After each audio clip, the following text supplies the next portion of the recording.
Lesson number 1, the door handle. Explain before we start where you're at with rapping. I would say I'm a pretty amateur rapper. Know how to rap like basic stuff, door handles for the most part, chrome pieces on the cars, hoods I could probably do. Basically the easier parts I can rap. It's just like bumpers and stuff and like intricate corners and edges that give me problems. I've been rapping for a little while, maybe like 3 years. I just basically learned from stuff like this, watching YouTube. I rapped 4 or 5 cars before I took $1 to do like the first customer rap, and then that was a buddy's car. Still can definitely learn a lot more, but I'd say I'm pretty good. So this is just gonna be a series on that. First things first, we're gonna go ahead and clean the door handle. We're just using Ceramic Pros cleaner. This is the equivalent of like an isopropyl alcohol. Mixing your own formulas at home. Do 1 part water, or sorry, 1 part ISO, 3 parts water, and that's gonna give you a good solid cleaning solution. For our blades, we use NT. These are 30-degree angle blades. So whenever you're starting a new project, you want to just chop off that top piece, get a fresh blade going. We do have a blade box, but for now we're just gonna put that away. You start here, you tuck the vinyl back in here really well, and then you heat it, stretch it across. This part's gonna be ugly, this part's gonna be ugly. This should be kind of clean. You're gonna maybe have some fingers going across like that. So what you do is you just pop them out like this, flatten this side out. You're gonna have a bunch of material right here and right here.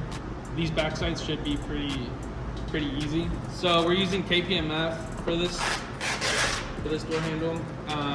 So you just peel your liner off. This is already clean. This is just for demonstration purposes. The table, you want to make sure your surface is clean as well if this is an actual final piece. This is pretty staticky, so if your table is dirty, then you're gonna get dirt on here. So you pretty much just lay it first, just so that it's there. Back to what I meant by tucking it in here. You kind of like work the vinyl in there, and you get it just around those corners, like right here, and then right here.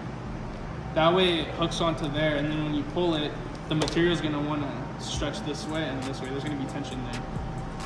So then we take our heat gun. Depending on your material is how much heat you're gonna wanna have. This is pretty flexible material. KPMF is pretty flexible. So now that it's stuck in there, I'm just gonna take the handle and I'm gonna put it upside down over the heat gun, and I'm gonna pull just a little bit.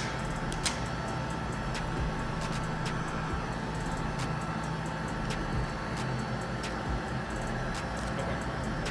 So now, here are those fingers that I was saying we're gonna maybe pop up in the center. Like I said, it was gonna look a little ugly on this side and on this side. Down here, like I said, shouldn't be that big of a deal. You could actually honestly just heat this up and lay it as it is, so you don't really have to worry about much. But first we're gonna pop these out. So we're just gonna pull them and then glass it with our finger. And now the entire surface is pretty much ready to go. So now you wanna start focusing on the next part, which is doing both of these corner pieces here. So what we're gonna do is you're gonna crinkle it out like that. What I like to do is I like to put the piece over the heat gun like this, heat it, and then that's gonna allow you to stretch it down. Like that. Glass it down there. You don't need a squeegee for every single thing you're gonna wrap. So this, you don't need it for door handles. So now you wanna go on the other side.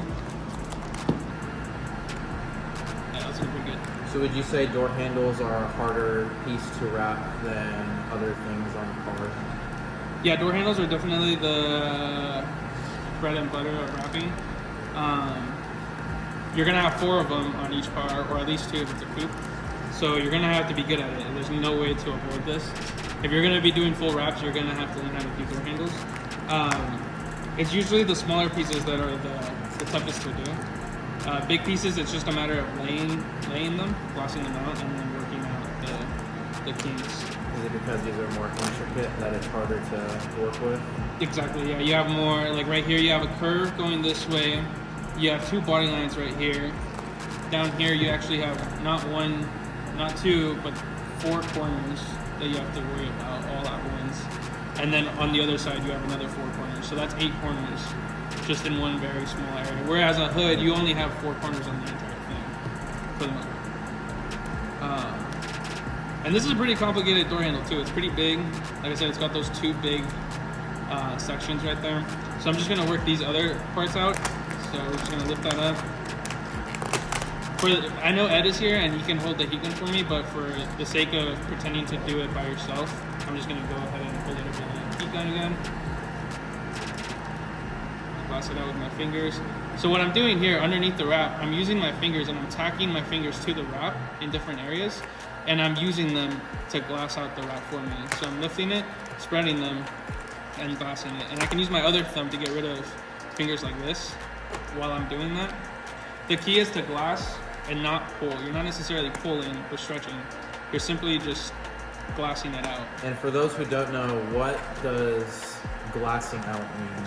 So glassing out is like, so right here, this is just a bunched up piece of vinyl right here. What glassing it out means is once it is in this state right here where it is all flat and then you heat it, maybe you don't need to heat it necessarily, but this is what a glassed out piece of vinyl looks like.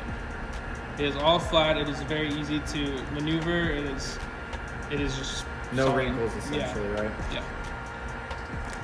So that side's done. I'm gonna go ahead and do the other side. Another tip while you're doing this, while you're first learning, you're gonna have a lot of excess film. That excess film is gonna help you because you can reposition the vinyl, you can maneuver it, you can do different things with it, but it can also get in the way. If there's too much material, what you wanna do is you wanna just make sure to look and see where the edge of your door handle is. And then you want to make sure that the vinyl passes it by a little bit. And then if I wanted to right here, I could actually trim this off so that it's not in my way and it's not sticking to this side. I don't need to do that, but that is something you can do for sure. Now obviously every door handle is different, so like this one. Yeah, so this door handle. The bottom side, you don't have to wrap. Yeah, this is plastic. If this wasn't plastic, what I would do, or if I needed to wrap this, I would wrap this first, and we'll show you how to do that in another video with just a different door handle, or maybe in this video we might add another door handle just to add a little variety. But this would be a separate piece for sure. You could cut this in half and then fold it over and then fold this over. That's just a way to do it, but it's not as clean, and it could wrinkle up right here. It could pull back. So it's easier to just do it in 2 pieces. You could add an inlay there. Yeah. Cut it and then.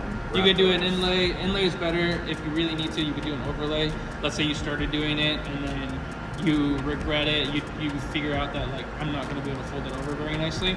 You can cut it here, and then put an overlay. An overlay means it goes on top. It goes after the main piece.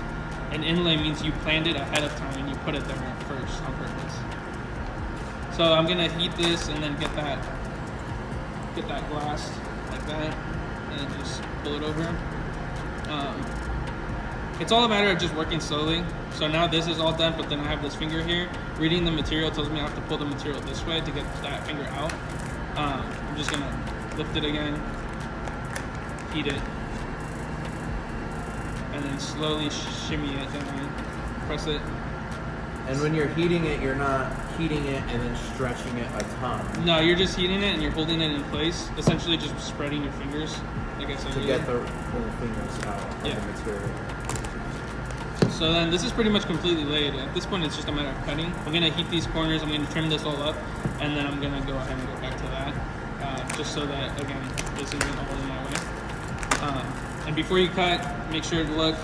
The edge is literally right here, so I can take my blade and I can cut all this excess off.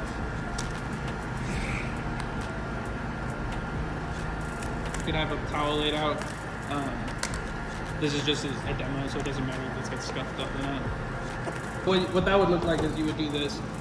Maybe you want to do this after it's laid. That way any fibers from this don't get attached to the important part of your door handle. So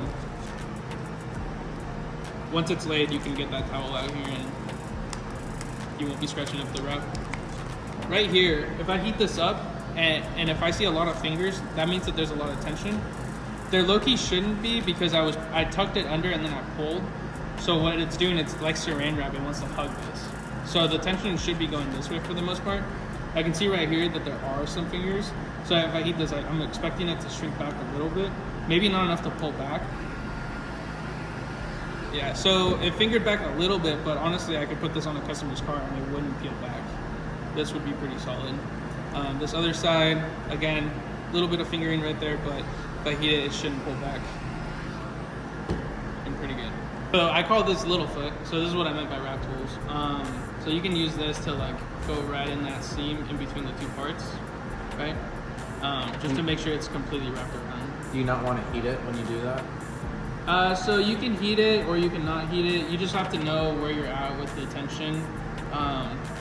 So like right here, what I would do here before laying it into that corner, honestly it's not too deep of a recess, but you want to relieve this tension by cutting it like that.